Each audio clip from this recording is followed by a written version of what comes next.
Hey people, this is Makeda Voletta, also known as the Body Scientist, and I'm here today to talk to you about the three biggest fitness blunders or misconceptions.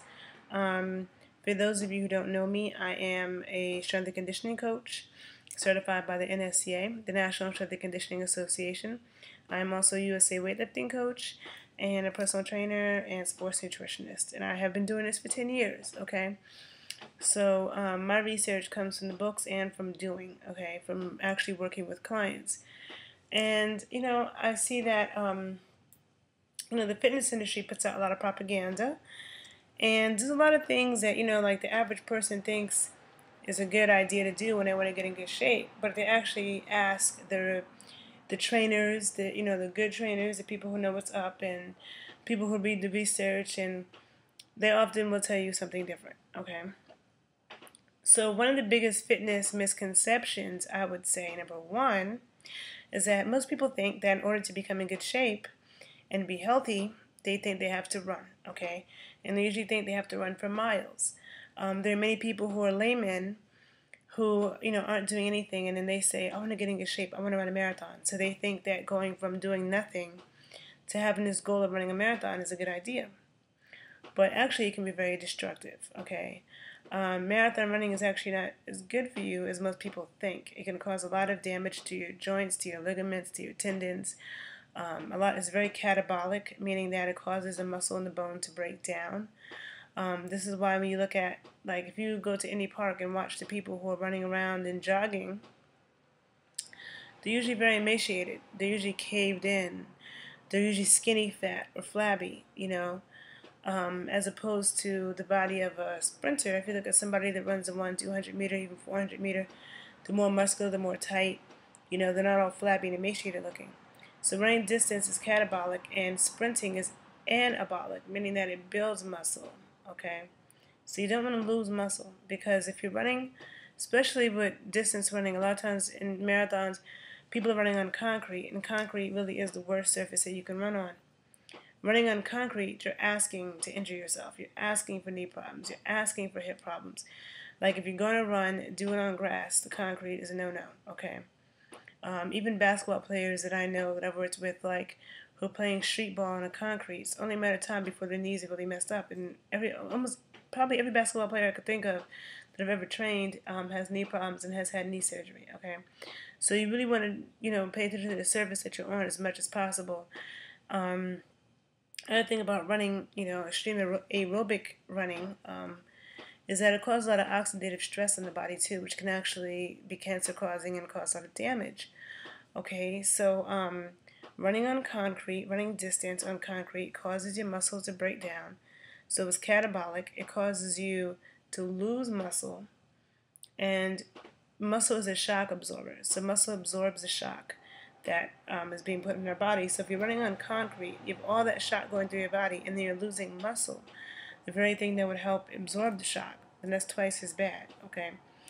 So if you're going to run distance, you definitely need a strength training to counteract that muscle loss, okay? And if you're going to run distance, you want to do it on the grass or the sand. But just know that sprinting is actually much better than running distance. However, before you sprint, you have to have a certain level of strength, okay? So you need to be doing squats and deadlifts and make sure that you have a certain level of strength and your muscles are tight and balanced before you start doing that, because when you're sprinting, you're running at such high speed and such force and power that the torque and the pulling of the hamstrings and the quads and both sides of the muscle, both sides of the leg, if one is much stronger than the other, which usually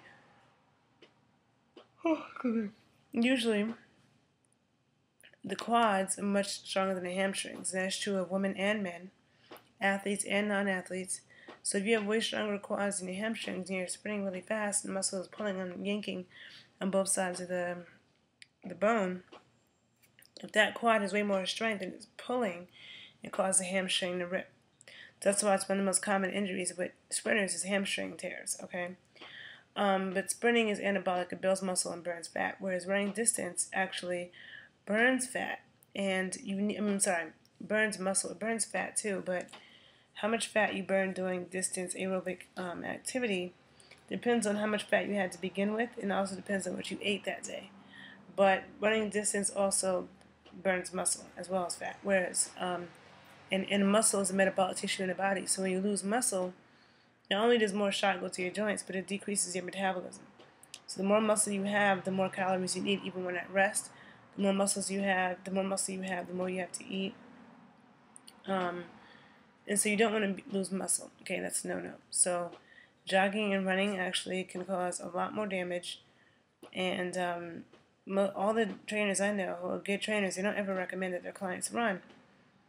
Unless you play a sport like soccer or basketball where you have to run in your training to prepare, that's different. But, you know, running is not... Oh, excuse me. Sorry for yawning constantly. Running is just not the most beneficial thing, okay? So that's what number one. Number two, I would say, is the cardio machines, okay? The treadmills, the ellipticals, the stationary bikes. I definitely don't think that's a good use of your time, and I seriously lose respect for any trainer who puts their clients on those machines.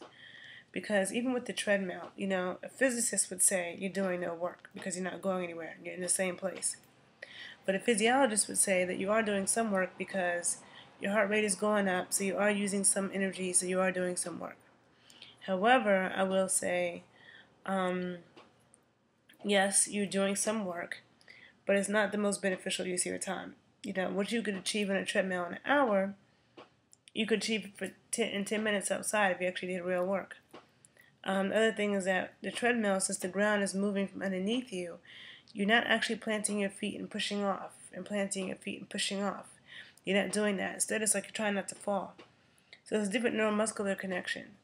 And with training, training is also specific to neuromuscular systems. So in order to improve the function of your body, you really have to work your neuromuscular system. And treadmills don't do that, and it makes it lazy. It uses less of it. Your muscles are not firing the same. The elliptical does half of the work for you. Same thing with the stationary bikes. You know, I'm not a big fan of those machines. The only two machines I would say is really worth something is the one where the staircase rotates. And also, if you're going to be in a treadmill, get on it on an incline, as high as you can put it, and walk backwards. Walk backwards, because that really gets your hamstrings and your glutes. That's the most beneficial thing that you could do in the treadmill. But I really don't think it's a great use of your time, really. I would say go do real work. If you must run, go run outside. Go run up some stairs, you know. But yeah, the treadmill, another one. This is one of the biggest misconceptions. A lot of people think they have to spend so much time on them, and especially women, you know. And I'll say that the third fitness big misconception I would say is that you should always stretch first, you know, and that that before you do anything, you stretch first, and that it's okay to stretch cold muscles. And I see this a lot with dancers and certain athletes where they come into the dance studio in a practice and they start stretching immediately before they warm up. You definitely don't want to do that because that can cause serious ligament damage, okay? Your ligaments are not elastic. Your tendons are elastic, meaning if your tendons get stretched out and strained, then they can go back. But ligaments are not elastic like that. So when you sprain a ligament, when you stretch a ligament, it does not go back to the same tightness that it was. And when you stretch cold muscles, you increase your chances of stretching out your ligaments, okay? And that causes joint instability. So your joints can become very unstable. You can also pull something by stretching cold muscles. So you want to make sure your muscles are nice and warm. Very warm before stretching. I usually recommend stretching at the end of a workout if you're going to stretch. I don't believe that you need to stretch every time you work out. And I would say if one day if you're really, really tight, you know, and you want to stretch before you work out, make sure you do a really good warm-up first. So your muscles are really hot and warm before you stretch. Because you'll notice that when you stretch your muscles when they're warm, you're much more flexible than when you stretch cold muscles, okay? So I'm going to stop here for now. These are the 3 fitness misconceptions or confusion things. You can find me on Facebook at Makeda Voletta - The Body Scientist. And please join my YouTube page, YouTube, The Body Scientist 81. And if you need to find me, because I do train clients all over the country, I'll go anywhere in the world to train you if you're serious. But you can reach me at mvoletta@thebodyscientist.com, and I put all the info on my video below. Okay? So, best of luck with your workout, people. Remember, do real work. Okay? Peace out. Makeda Voletta.